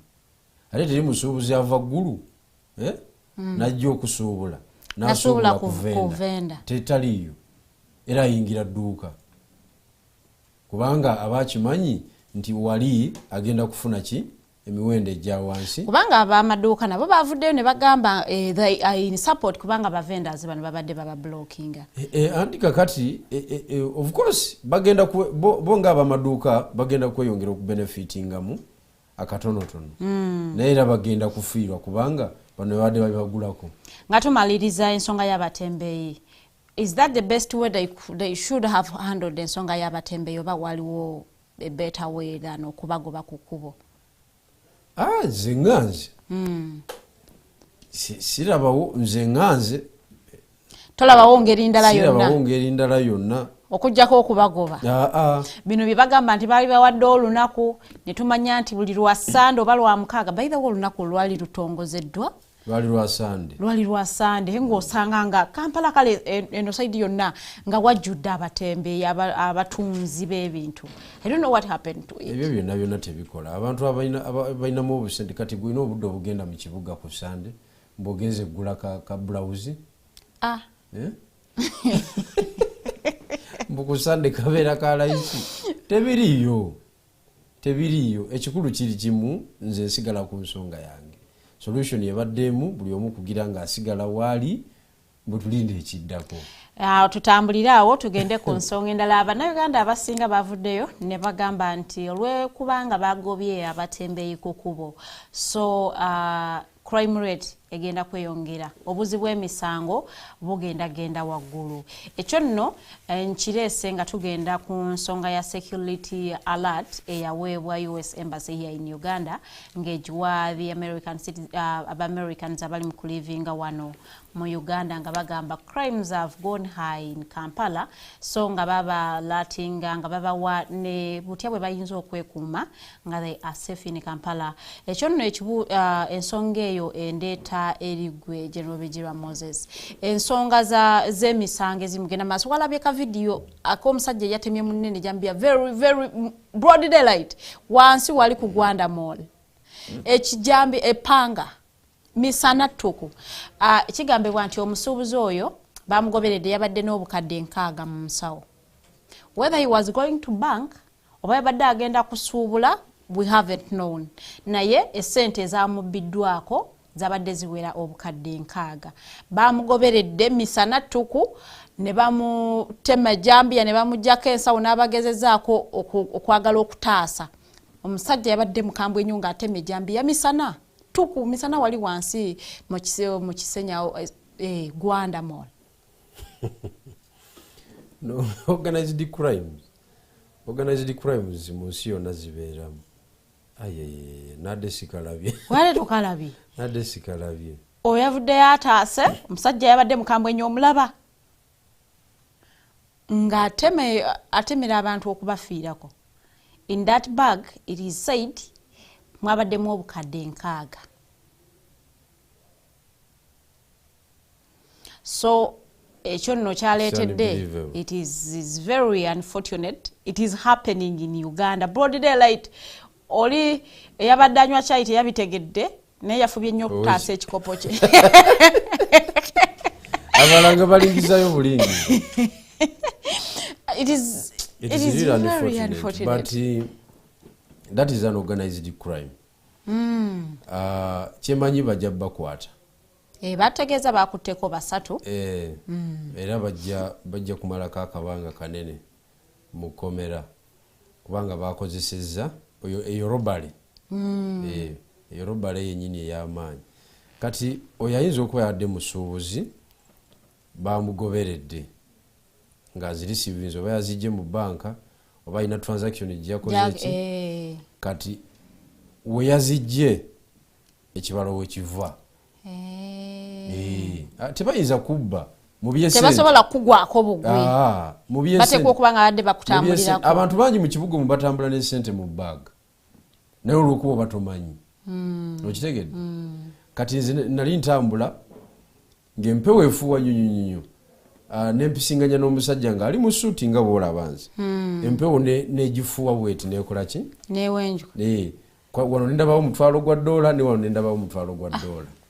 $1 gwe wagubala otya in those seconds bando gwe bando wajira nogaa kirako gwe mutwalo that is $10,000 okitegedde omutwalo tukirize walaba dollars enyingi bando ngimanyi nze omanyi kati gwe Farida tulabagenda ku bando ya dola tukirize walaba dollars enyingi of which you are not sure whether asale kuba atambula bye nomale naye nga ayina miliyoni kumpi 75 okitegedde kati woba tomutegedde talina buzibu era atuuka gyakola ki gyalaga bw'oba yategeereddwa nga bamubaze okuva gye yazijje okuva yazijje tasobola kuzituusa so awo mu investigation police erina kutandikira omusajja ono sente yazijjeewa baani byeyakolaganye nabo okufuna esente zenkana bwezityo era bakoze eki kubanga ayinza okuba yabadde azitwala mu banka kikirizibwa okitegedde okujjako okutambula nazo ogenda ggulu ekyo ekitakirizibwa tolina kusuuka $2,000,000 ng'okutambula nazo in cash yes so naye nga kibi nnyo ekikolwa nkivumirira kyadde kya butemu nnyo newankubadde ngaobwavu fena obwavu butuluma. Awo nno wembadde nzija nga ngamba nti kati ebintu bye tuli mu kulaba ssaawa eno impact ya post election ne results ezavaamu oba it is just economic pressure? Unlawful activities zibaddemu. Zibaddemu nnyo ne mu kalulu wakati bibaddewo. Ezo tezisobola kuggwamu. Just okipinga otambula nazo mpola mpola abakikoze bw'obakwata bw'oyongera okunoonyereza obubondo obulala naye nga toyinza kugamba nti obimaliddemu ddala. Ne mu America abakuba ensoobo bakyaliyo. By the way, talking about America, oli mu following what is happening in Mexico. Story yayo mbadde Cartel Lord bamukutte ne bamutta. What is happening is bad. The cartel members nabo bali mu kwesasuza. Mexico bwetyo bwebeera ebbanga lyonna okuva ku beesikoba bwetyo bwebeera. Amasomero gagaddwa. You cannot go to hospital because there are blockades everywhere. They are really furious. So nono gwe basse yabaddeko $15 eza dola nga US yaziteekako amulabako naye ali wano. Anti ba drug dealers bayingiza enjaga mu America. Ate America yeyina engeri gyekwatamu ensonga y'enjaga. Bw'ogiyingiza irigale gwe n'ofuna sente n'okola ki oba oyonoona society. Yeah, true. Naddala abaddugavu ziri amasaza agalimu abaddugavu abakubwa enjaga tosobola kulinnyayo wabi nnyo. Okitegeera obutemu buli waggulu nnyo.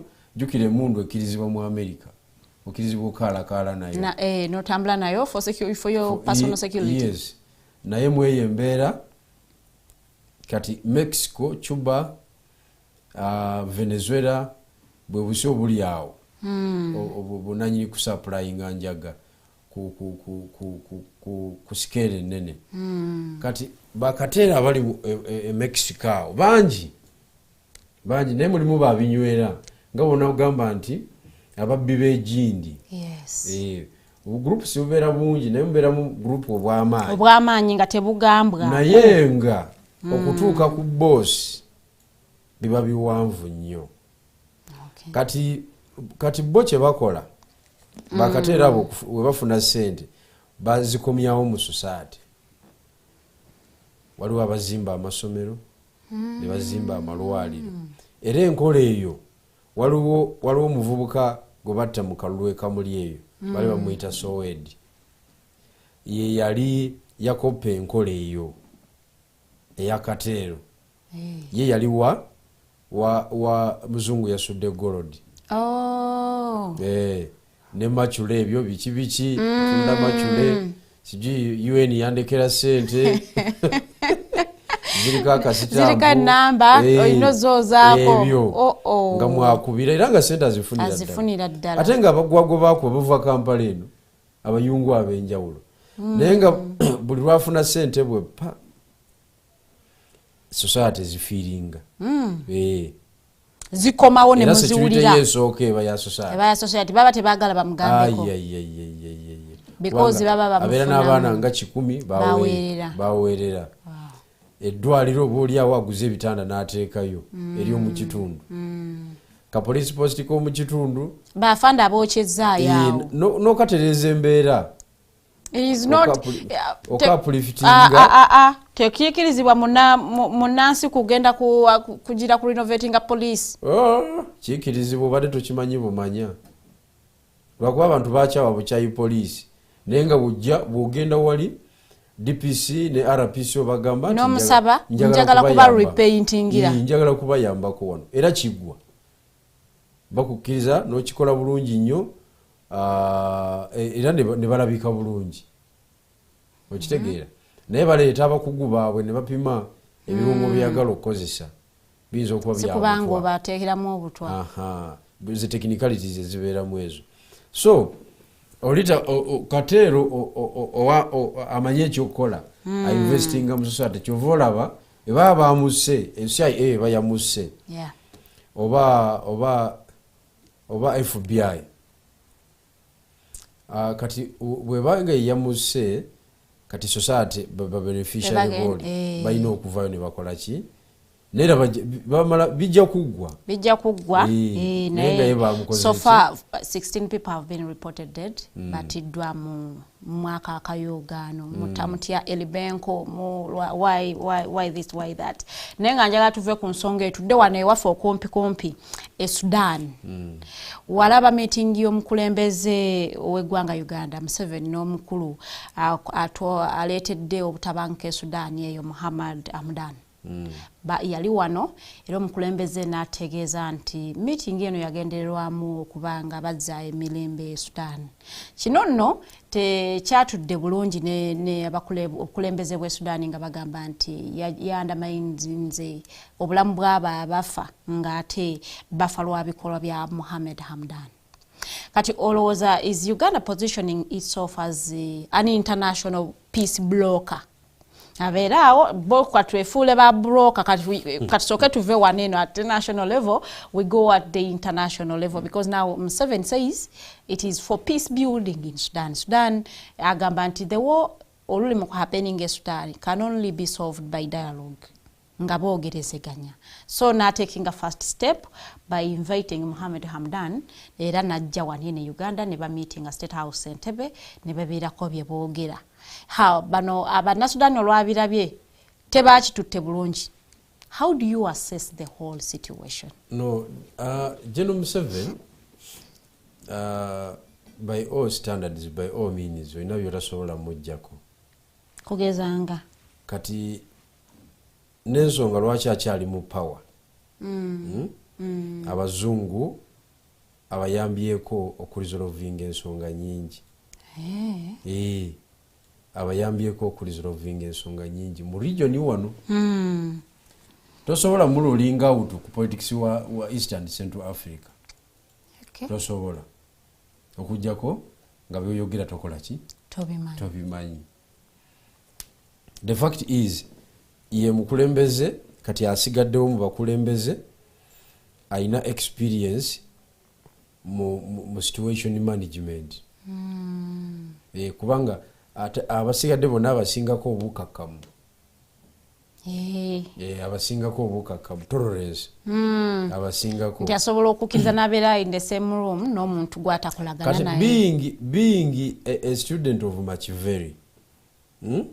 Kubanga Machiavelli bukyanga afa yakafuna student w'omu implementinze Olivia Wandiika philosopher Machiavelli student ye president wa John Kaguta Museveni. Machiavelli yakugamba nti ku muliraano baba balwana olina okumakinga sure nti o participating mu kulwana kwabwe naye olina okubeera ku ludda olugenda okuwangula. What if wakola miscalculation? Andi kakati oba tomanyi bya bufuzi olwo. It is very possible to miscalculate. You end up with the losing side. But a political thinker, a critical thinker, olina okubala ludda ki oluwangula bana abalwana ng'olwokola ki? Lwogendako. Lwosaidinga nalwo. Naye n'obeera party mu kutereeza wekiba kyetaaga okukola ki? Okutereeza. Naye nga kitereereza mu interest ki bw'obadde owagira nga be bakutte. Sakirali tobeera na bad neighbor. Okay. Yes. Kati ye Gen. Museveni. Otalo tetusobola kubeera Sudan awo wadde waliwo ensi endala gy'abuuka eye South Sudan.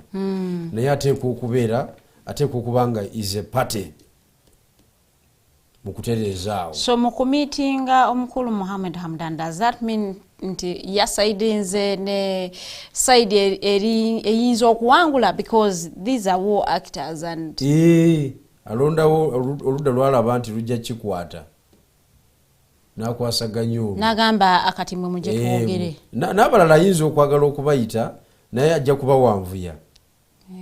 Ajja kubawanvuya. Machiavelli bw'atyo yawandiika tekiriko oli yawandiika ono n'ateeka mu nkola. So mweye embeera e Sudan eyo point number 2 ebigenda mu maaso e Sudan bituwa naffe bituliraikira okubeeramu jjajja ng'akoze eki ng'agenze naddala nga agenze mu mbeera nga tewabaddeewo succession nga tebadde successfully okitegedde okumuddira mu bigere nga tekubadde successful nga tekuyiseemu nga bibadde byakira muntu kwa namuna yake yeeyo gye tugenda mbiri okitegeera kakati Gen. Museveni Katonda amwagadde nnyo mu kumwagala n'amuwa obulamu mu kumwagala n'amuwa omukisa okitegedde kakati mu kumwagala n'amuwa n'obwongo bw'abannayuganda nga tebusaza bulungi ng'obwe bwokka bwe busaza bannayuganda ng'obavuddemu nkubuulira amazima ebyo byonna fe butabamu na magezi gamala guba mukisa gw'oli ye beneficiary mu ekyo bw'okulembera abasiru kiringa bw'oba ovuga emmotoka kati bw'ovuga emmotoka nga tolina driving permit oba obaza ka road block okayiseeko oti olaba ogenda okatuukako bwoti nga bafande badde banyumyamu mweyo eddakiika balina akaboozi akabakutte nga tebali mu kuyimiriza motoka ne bagira bwe nogamba mukama lahawula mukama njagala bano mbayiseeko okitegedde kakati be baffe bannayuganda Gen. Museveni alabirawo nga abeera mu situation esuubira nti tuyinza okubaako nekitukola kumbe tetulinawo wadde agenda okwesanga nga tetulina kyetukoze tewalinaga akantu netwalira abantu bange ekyo Katonda yakikola kyengera kivaawa wa Katonda okitegedde kati mweyo embeera naye envaako y'abakulembeze ab'enjawulo n'ebize bibeerawo mu mawanga ago era nakyo Katonda aba akuweereza bubaka weesootinge nga bukyali envaako ya Gaddafi envaako y'owe Tunisia envaako we Egypt Sudan okitegedde byonna baba bakulaga nti gw'okyaliko singa tokola nteekateeka olabi gye biggweera kyova olaba ye jjajja taggwa mu mbeera ya buli dakiika alina okuba nga is a fact nga abazungu bamwetaaga ateekawo embeera nti bateekwa okubaako we baneetaaga necessary evil si musiru. So when you look at that meeting, tugambe nti it is really intended for peace building oba ina strategic interest singa ye president w'eggwanga Uganda? Ku myaka gy'aliko takyetaaga kusika muguwa, takyetaaga kuyiwa musaayi. Ku myaka gy'aliko is for peace. Wemba nsobola omutaputa obulungi is for peace. Era ekimuteesezaawo meetings ezo era kusika bazungu eriyo. Nti ina influence. Kusika bazungu eriyo nti wana ebintu. Nkyabinamu omukono. Okay. Era mba mwagala okutereeza abantu awo muyite munze. Ezo meeting azituuza nga amaze kubba masimu. Ngagakubira baani? Akubbe secretary UN General Assembly yonna mu America akubayo. Okay. N'abategeeza ekiddako. Si musiru. Bino bisigadde sebajja wano ne yeekazakaza natulaga nti wakabi. Naye nga munda. Natulaga nti ateyetaaga that influence yaba imperialist munda azanya bulungi. Akolagana nabo. Singa bamutwala dda. Kitwale ngo kijja kunze. Kisoboka okubanga nabo sigamba nti akolagana nabo naye nga bamanyi nti okumujjawo forcefully might have some impacts. Nga so they are treading carefully. Ate kakati abazungu baliko ebyo mbo kina impact. Bawe mundu enatira okuvuga ye Iran. Ebulako obuvuzi just imandus. Trigger ye kyabuze yokka. Katuyinza banyumiza ebyo bakasika maddula eri wansi. Bamutwalanga kansala. nga Gen Museveni bwatukuba jeke wano nga twekalakaziza ne Maduro we bamukoze eki we bamukutte okiwulidde emundu eri mu kuvuga wali mu kyondo kya Isirairi newa kati ebitobe banyumiza mbwe ebinaddako tebibeere birungi kasaya banga gwadde beetaaga okuvaawo bamugyewo badiringa n'ebinaddako. But also bw'otunuulira bajje Madura, no opposition candidate was put in any position. Ate nga as Africa ffe bannafrica what we are trying to fight for is kubanga twetengerera ffekka. Ne bw'otunuulira what is happening nti yes ono yagibwawo and the citizens were saying kale mubi, but also mu bifo byonna tebateekamu any opposition candidate ate nga tuwisembu tebaliyo. Anti ekifo kimu ekyakyuka omuntu omu akyuka n'abantu bangi nnyo. Andi kati labayo bano bakima Maduro nga bamaze okolagana na omanyi abazungu si basiru bayaaye bazibu. They also have interests. Bayaaye bazibu bagenda okusuula gavumenti yo nga balina kye beetaaga nga balina anaddako nga bamuyina okitegedde nga bakolagana dda n'abakungu bo abamagye baminisita bo okitegedde kubanga bw'otunuulira sitole engeri Maduro gye bamukwatamu olabira ddala ng'olukwe lwayita mu banamagye be aba intelligence nga basapulayinga information eri mu America bali ne beetegeka ne bakola demonstrations nga bwe banaakola omulimu naye nga ekifaananyi eky'omunda mu bulamu obwa Maduro nga abamuli ku lusegere bakikoze eki bakiwadde kati bali bagenda okubinula nga balina tiimu yaabwe egenda okola ki niwe bange badde ekola n'oyo gwe batutte bo tebalina tabu. Chovola Bamuzei is very strategic with knowing who comes near him and who joins the army. Kwejaji omuyita wa muzanyo tugenda muwandikako ebitabo bingi nnyo enzanya ey'ebyobufuzi si ya bulijjo si ya bulijjo kakati opposition ye Venezuela era namulabye omuvuka namulabye ng'ayogerera mu lukiiko luno lwabadde Geneva mukulu gye yabadde Kyagulanyi ng'ataakaka era ng'alaga nti era abazungu tebakoze kimala. I was actually applauding for him because yes, he had the cause, he had the reason. Kubanga nze nali mmanyi nti oli kaavuddeho bano be bakwata kati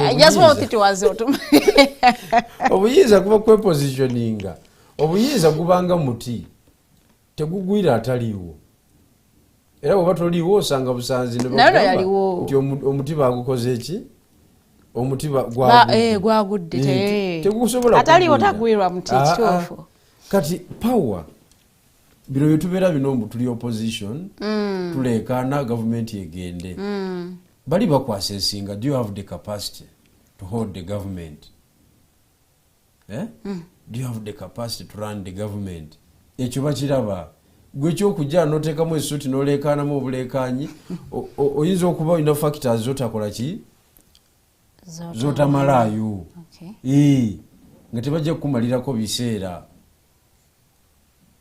okitegedde kati gavumenti mu nsi zino ezikyastruggolinga ezitanaba kukulaakulana abagiri okumpi be bakola ki be bagikwata era ne Sudan wano we tuli abali mu kulwanagana Bashiri baali naye Bashiri baali naye kubanga buli muntu aba ne tiimu ye jukira kivira ddala eri mu recruitment kati amagye ga wano ogalaba olaba nga agali stable naye mu recruitment yago buli muntu abadde ayingizaamu. What do you mean buli muntu? abali mu first family buli muntu abadde akola recommendation.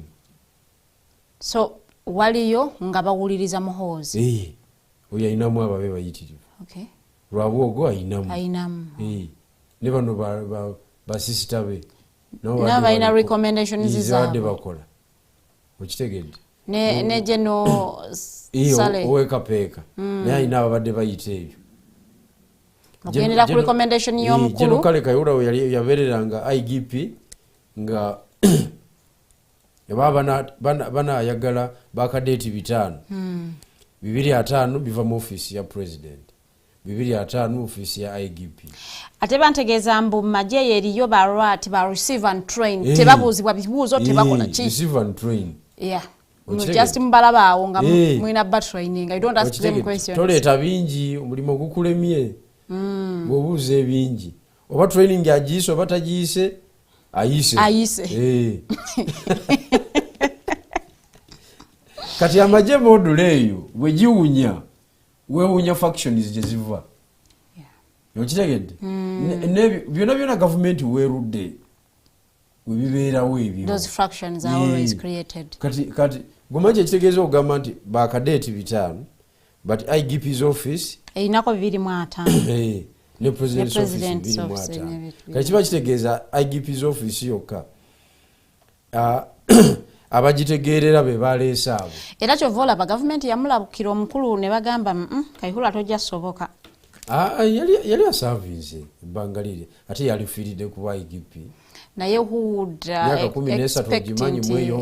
Kayihura ne kitiibwa kye yali atambuliramu yali asobola okusibwa ebbanga eryo n'essaawa eno okumulaba mu mbeera gy'abaalimu nti olaba ku mikolo abeerako okusinziira ku byogererwa nti yali apulaninga olwaleero okusigala nga akyali mulamu kyamukisa it is a blessing to him okusinziira ku byebali boogera byetutamanyi ffe bofe tuba tetuli munda tetumanya amapeesa ganyigibwa naye okusinziira ku fayiro ze baali bamuluse olugambo lwamukolebwako okubanga akyali mulamu alina okwebaza Katonda naye akimanyi mu gavumenti endala yali badde mufu okitegedde kati emyaka 13 gye yamalanga IGP egyo mingi nnyo nga twogera tujja kubeera very unfair kwogera ku opposition leader wa Venezuela twogera ku what the opposition leader of Uganda side mu lukiiko olwo nga olinga kolimira abazungu for what they are doing in his country ono nga calling up for the support engera asaba sanctions ziteebwe ku bantu wano eno mu Uganda ziteekebwe ku bannamagye the other one is actually dishing what is being done in his country owaffe yabadde asaba support y'abazungu ngera asaba sanctions zibeereko abantu bezikwata in regards to what was done mu process ya kalulu and what is being done to his family as we speak era yatutegeeza and his family is in Uganda olw'ensonga olw'embeera gye twalabe yateekebwawo. I want you to just comment on his speech.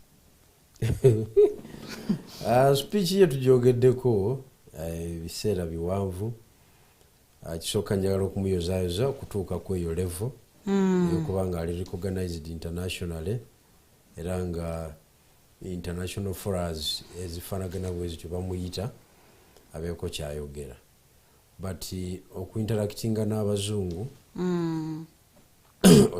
oteekwa kumanya ekisooka oteekwa kumanya gw'ovuganya naye ali mu bitabo birungi ali mu bitabo bibi ekyo kikugaidinga biki byonooyogera. General Museveni abazungu bamulimu so ali in good books with them. Ali in good books with the whites. I'm telling you. Bino ebisigaddewo byolaba nti babyogeddeko mu parliament opposition bweringa bwomanyi abafuwa ebigambo ku floor naye nga yo position ya government ebandala ebandalamu kakati okugenda mu lukiiko lw'abazungu nga gwogenza okwogerako ate bebamuwa amaanyi oba omaze ebiseera byabwereere okitegedde so ekyo teyakibala bulungi nnyo era njagala atandika okikola ki ekiringa oli bwanajja okulopa Farida ewa Bigirwa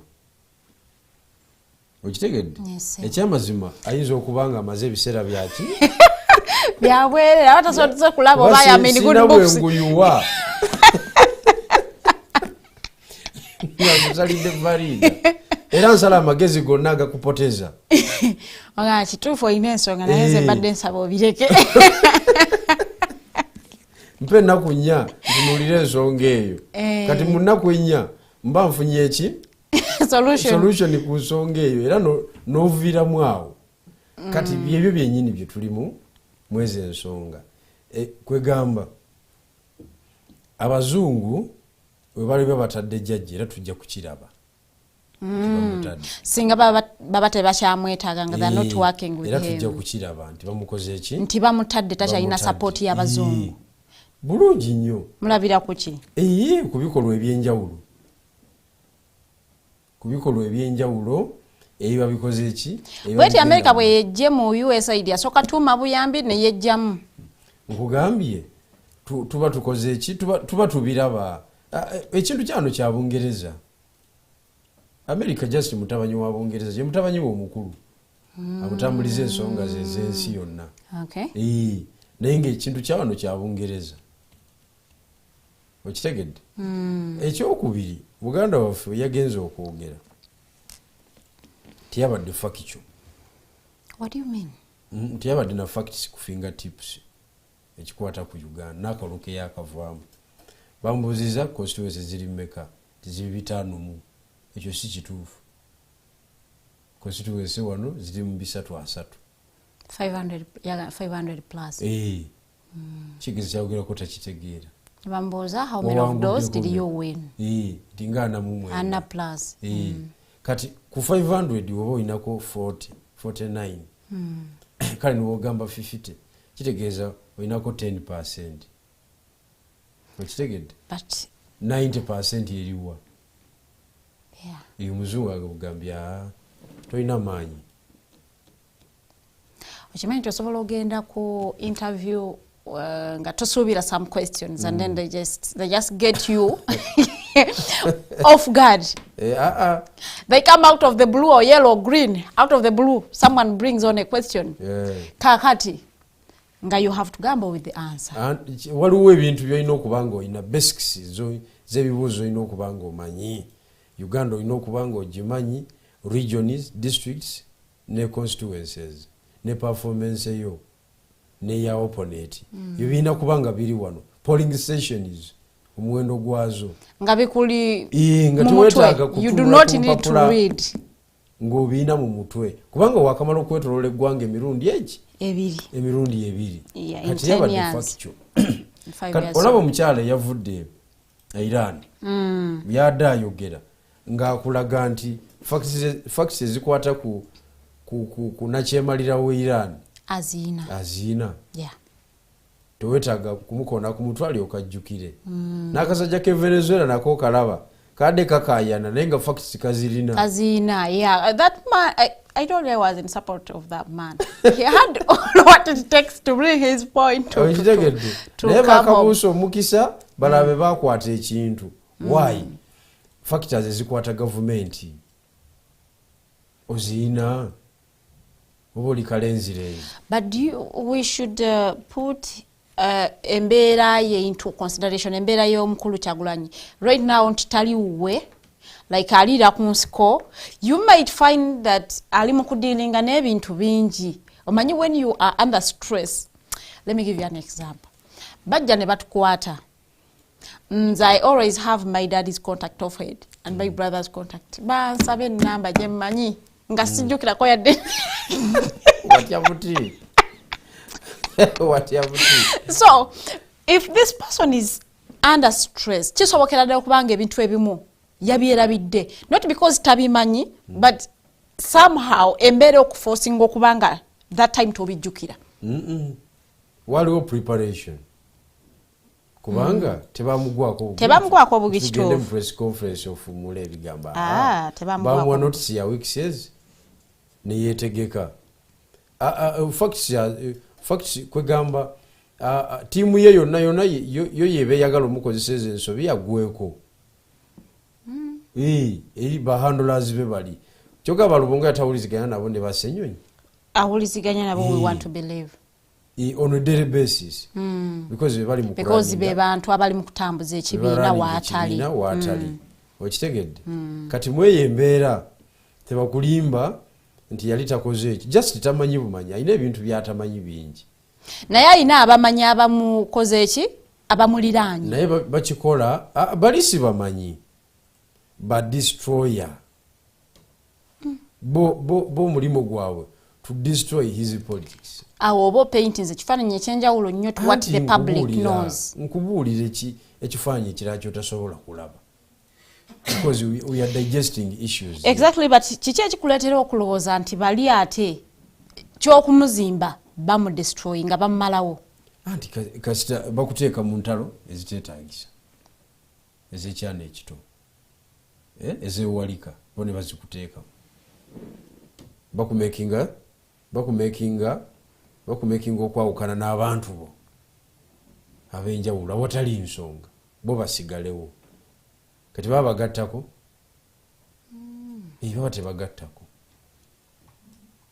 baba tebagattako wadde dakika neegi baba ba destroyer okay. I wouldn't want okwongerayo emboozi eno ejja kuleeta abaana ba NUP wano bakambwe ate baba bakola obukambwe bwagwawo tebalina kye bagamba gwanga abaana bakambwe but ovaayo n'ogamba nti Lubongoya is a destroyer to the person of Kyagulanyi oba it is a big climb by the way oba indero ojja kiraba si kyakakati kya masoko kubanga nze ndi wa mukisa nti bye nayogera mu 2023 2024 25 ebimu tubirabyeko era nze ndi musanyufu nti ojja birabako Farida kubanga kyali mwana muto. But if you have abantu ab'ekibiina kyo ne bakuteekako because that was a big platform where we expected our leader of opposition to actually shine by stating facts, issues that are happening in Uganda, which of course he did. Yeah, yogedde ebintu ebize bibeerawo nga taking us back from 2021 to where he is now. N'atubuulira n'asaba n'okusaba, he put in his prayers as we could term them as a sanctions. Okimanyi nti wano sanctions weziri Kayura ali ku sanction Erweru ali ku sanction ne omukyala Anita Mongoza ndiho ali ku sanction Anita Monga ali ku sanction yeah? Zina impact. They might be feeling the impact bonga abantu naye nga tezina impact ku gwanga. Zina impact kufa abagala enkyukakyuka. Not at all. But you could give us your opinion. Kwata muzindalo ku international level nezira mu debate za sanction. Walibadde opushinga debate bulungi nnyo nti tezina impact. Impact yazo ntono. Russia eri ku sanction. Waliwo economic ties ze bakutula. Tucha transactinga bulungi. Okitegete? Yeah. Venezuela badde ku sanction ebbanga lyonna. Cuba since 1958 eri ku sanction za US paka olwaleero. Okuva Federo yakwata ki entebe. N'olwaleero bakyali ku sanctions. Okiwulidde? Awo wonna mu Mexico mulimu abantu abali sanctioned bangi nnyo naye obulamu busigala butambula. Fana ebintu tulina kubya addressinga mu ngeri ndala. Which debate would you have pushed for, Singa, it was you with the chance of speaking to such people? Izo notisi zange ndizikugamba olulala. Nga tumaliriza omukulu Bigirwa Moses, did you see omukulu ono Msibambi nga agenda wali eri NRM secretariat nga yenanise yero kabadde kamufitinga bulungi nga ali very happy, we could say. What does that communicate to the opposition fraternity abali mu seeking for change? Ekisooka kyadde kifaananyi si kirungi erifa abali ku ludda oluvuganya. Omulwanyi ku level ya Honorable Msibambi nga atuvuddeko. It was bad. Kireka ekituli okwekaza kubeerawo naye kireka ekiki ekituli ekyamaanyi okulabika nti omuntu ng'oyo abagiddwamu ekyo ne kibeerawo. Ekyokubiri yenga omuntu nze ndowooza yakoze bubi okusala. It was a bad decision. Ezimu ku nsonga ezituleetera okusala eddiiro wano, one, it is economic hardship. Katoyinaamu kasente ng'embeera ekususseeko owalirizibwa ogamba nti siina kyakola kangende abadde tali mu kategori eyo, abali economically yes wansi, yes tabadde mu kategori eyo eri vulnerable economically, y'omu ku ba beneficiaries ababagaggawalidde ku ludda oluvuganya, because oludda oluvuganya nalwo lulimu ebyobugagga byalwo, birimu okufuna era bangi nnyo abakoze eki abagaggawadde naye nga bali ku side ya opposition, naye ng'okusigala ng'anyumya emboozi eya Museveni okugenda aginyumya bulungi nnyo, naye nga naye apartment bwakola ki bwasitula. So ekyo yakoze bubi ekiri awo. Ekyokubiri, Oweekitiibwa Nsibambi bwe yava mu kalulu, ekifaananyi kye eky'ebyobufuzi ekyaddako kyali kya kubyudinga dialogue, national consensus. Bwe basooka okugenda okumeetinga president we yatugamba nti kyali mu kuposhinga. He went there with a delegation. Era bwe byalinga ebitabikamu kati n'asikayo ne agreements endala ezibadde zigenda zituukibwako, internal meetings zetubadde tumanyi nga tezibaddeemu kamera tetuzimanyi. N'agamba ono munaddiini, ono biki ono eminent person, kwegamba waliwo ekibadde kifumbibwa munda. Kakati simanyi oba yali atulimba bulimbi oba byamutabuseeko mangu yabadde tanaba kuggusa wadde okuzimba omusingi ogwa national dialogue ogutegeerekeka, ate n'afuuka partisan nayingira eri party because kasi oyingira any party kati nze ndi wa Common Man's Party, buli kyemba njogera mba siina kibiina kirala kyenjagaliza birungi, mba njagala Common Man's Party ekole ki eyitewo. Kati mweyo embeera mba ndi partisan. Kati bwana Nsibambi mukadde waffe kati national dialogue agenda gizimba atya, kitegeeza nti kyabadde pushinga yakivuddeko because is now NRM. True. Katasobola kupushinga national dialogue. Is a member KDFDC yagihandinze over yamukwase yaki ya NRM. Era n'agamba n'ogamba at the ultimate time is going to the Secretary General's office for deployment. Okitegedde? Bamuwa emirimu mu kibiina. Okitegedde? Yes. Kakati kyatukoze bubi nnyo. But what are the effects? Effect esooka najje natandikiddeko nti ng'oludda oluvuganya yatukoze bubi. Yabakoseza, yes. Ku kifaananyi ekinene. 2, kuyenga omuntu.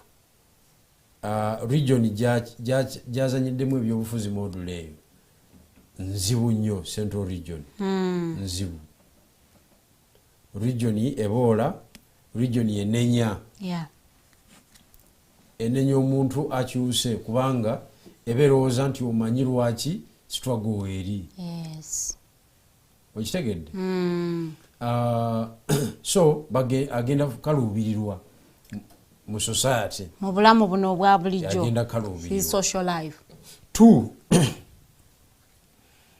bwe nali wano nakugamba nti abalonzi be baagudde mu kulonda kuno kwetulimu kwetwakavaamu.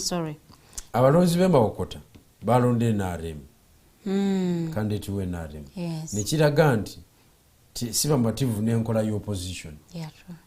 Ne balonda owaki owa NRM. Kati kitegeeza ki nti NRM, I mean Oweekitiibwa Nsibambi abalonzi abasanzeeyo mu NRM ne bamusookayo yeefudde gye mulaga gye nzija. Kati abasanzeeyo, so tusuubire okumulaba nga ali ku party ticket ya NRM bwanaba akyagala ebyokwesimbako bwanaba akyali mulamu anyways bwanaba akyagala ebyokwesimbako obulamu ayinza okuba akyali mulamu kuba sente azirina ezirwanalwana okiwulidde kakati abalonzi twagala babuuza muli b'NRM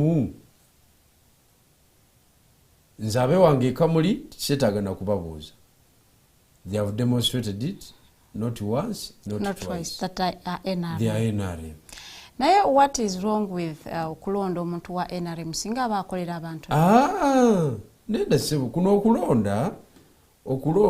okulonda abantu tutumanyi lwaki NRM tugipinga sagala oletina zitole mbu okulonda wa NRM fe tulina ensonga lwaki epingibwa kati abantu b'omubyalo kati abantu b'ekamuli olwaleero nze bwenkyuka kubanga nga kisoboka mu politics okukyuka kikola ki kisoboka olwaleero nze bwenkyuka nengenda mu NRM abantu b'ekamuli tebalina moral authority ekola ki enenya kuba bansookayo gye babadde ebbanga lyonna tebasobola kuvayo negamba nebigiba owaffe gye muli teri lukwe kitegeeza mba joininze nze demonstrating the capacity emirundi gyonna nga tebagiraba even beyond NRM candidates nga tebagikola ki nga tebagiraba era abantu abasinga ekamuli banvunaana kintu eki kimu butabawa NRM omwana oyo yalibadde mulungi naye ekibiina omwana oyo ebintu byayogera byebituufu naye ekibiina so nga bo bakulaga nti baki ba NRM kakati bwe kibanga kiri bwe kityo kiba kitegeeza nti nsibambi ate awo omudiramu ki bwokiriziganyiza naye gamba nti wai musajja yadde mutuufu kubanga n'abawagizi be balonze NRM abawagizi be NRM but ekifaananyi ekinene ekya Central Region gyadde atwala mu FDC bagenda mukaluubiriza because wano abantu bano baboola okitegedde ekintu kye yakoze kikola kuffe abava up country kikola mu mambuka kikola mu far east kikola mu west okitegedde kikola mu bitundu ffe gye tuva because mu bitundu ffe gye tuva buliwo ba ku tiketi y'ekibiina ekiri mu buyinza bakulabanga n'aleeta ebingi okuva mu gavumenti okusingako oli ali ku tiketi evuganya okujjako nga ina individual capacity osobola omutwalanga ensonga naye waba tali ku ekyo aba mu kaseera kaze bakulabanga atabimala so tugambe nti decision y'omukulu Nsibambi bwabadde busungu bw'abalonzi kumuma kalulu oba it was just long overdue because even Dr. Kizza Besigye yamwogera kuko nga agamba nti isn't truly opposition alabika nze mbadde sizanya naye kumpi nnyo naye Nsibambi karakita ye kikulaki ebyobufuzi tabisobola ekikulaki era nziya namwewuunya nnyo lwe yeesimbawo namwewuunya nnyo tasobola byabufuzi ati all ebyakadaala kubanga ekisooka ayina feeling muli nti musajja mugagga ate tayagala kujogebwa ate mu byobufuzi olina okujogebwa ate olina okweguya olina okutyoboolwa otuuka ku nsuwa ey'amalwa ne baagala oganywe balina amalusu gaabwe gakaawa tebasenya okiwulidde nga tumaliriza Nsibambi yagamba mugenda kulumbe ne baagala oliire ku lulagala that is it ife bye tuyitamu mu byalo gye twesimba okiwulidde kakati omusajja alina miliyoni ze 15 eza dola ku akaawo omuliisa akatogo ka muwogo ku lulagala alaba nga agenda okulwala okitegeera kati it was a fundamental mistake okujja mu byobufuzi naye ekyamuleeta mu byobufuzi yali anoonya social protection ne political protection kubanga yali alina ebintu bingi nnyo byagala okuprotectinga ku leve eyo nga asobola kuddukira mu byabufuzi wokka era nakati bamugyeko political office n'agamba sina wenkuumira bintu byange okwegatta ku balina obuyinza neyeewaayo Thank you so much. Webale kubanga otufiisiza akadde notukukeeza very early okubanga ojja okuweyinga in. Working out in the morning. You work out in every the morning. morning. Monday mfu. Monday mfu naye kirungi oba working out on Sunday so olunaku olumu terugira terono na nyama. Webale nnyo webalirira kubanga otwegatako every Monday netuweyinga on the situations eziba ziri mu kwapeninga mu nsi yaffe Uganda ne at a global level. Nja kusaba osibula abatulabye olunaku lwaleero. Abasibe bulungi. Musibe bulungi wante tugenda kubanga tusukawo tusisinkane olunaku olw'enkya. Omukulu wa Akimu Wanume webale kubeerako ng'otulaba tukwagaliza wiiki ennungi mubeere responsible citizens abeekolera ate abatenyigira mu bumenyi bw'amateeka. Mubeere bulungi mweraba.